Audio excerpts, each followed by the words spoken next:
Toastmasters and a warmly welcome guest.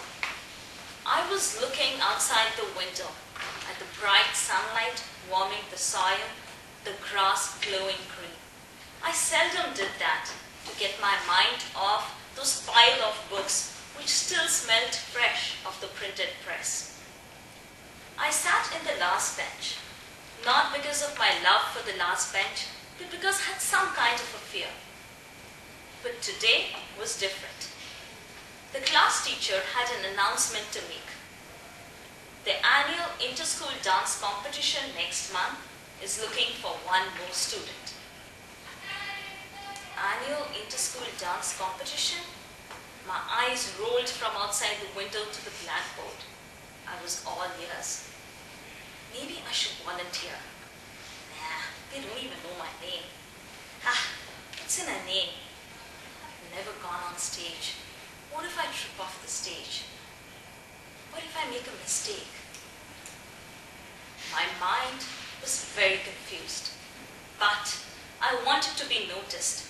I wanted the entire school to talk about me, to know my name. After all, the only time my classmates heard my name was during attendance. I volunteered. The dance auditions were next week, and I was selected. I practiced and practiced and practiced. In class, my mind wandered, and I went over the steps again and again. I wanted to be perfect. There was just 5 minutes left. I was very nervous. What if I make a mistake? What if they throw rotten tomatoes at me? My mind shouted louder and louder. Just do it, came an inner voice. The auditorium was packed with students from different schools, cheering for their teams. I looked at the exit door at the other end of the auditorium, set a focal point, and danced to the music. The lead dancer made a mistake, and we went off beat.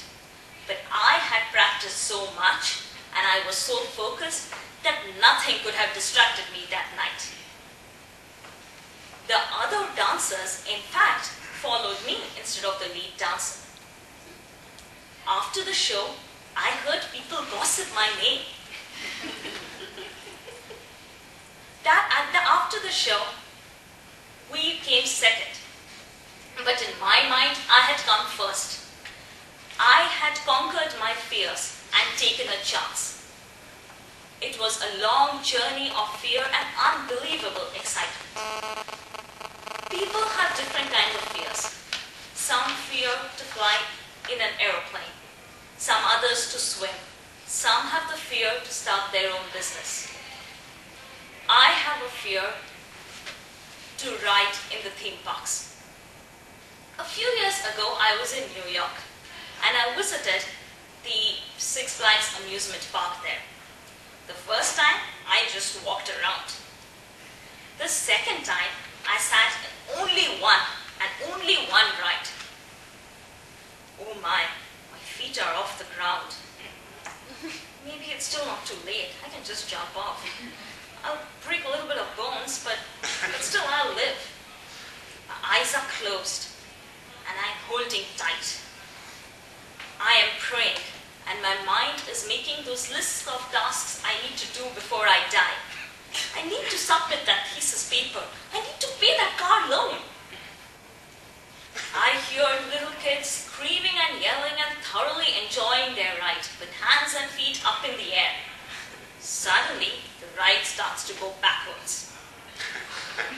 That is it. I am not going to make it. My feet are not going to touch the ground. I am not going to live. That experience helped me overcome my fear, but not completely. A few years later, I lived in Orlando, pretty close to Disney, but I dare not go to Disney. Perhaps I did not try enough to overcome my fear. After all, the fear of the unknown is just a fear of nothing, and it acts as a mental obstacle. It prevents us to make use of our complete potential in various areas of our lives. When see something unfamiliar, the fear of the unknown manifests itself and stops us from taking further action. In fact, we do nothing and remain in our comfort zone. As Dale Carnegie said, every fear can be conquered if you make up your mind to do so. For fear does not exist anywhere but in the mind. So let's take a chance. Thank you.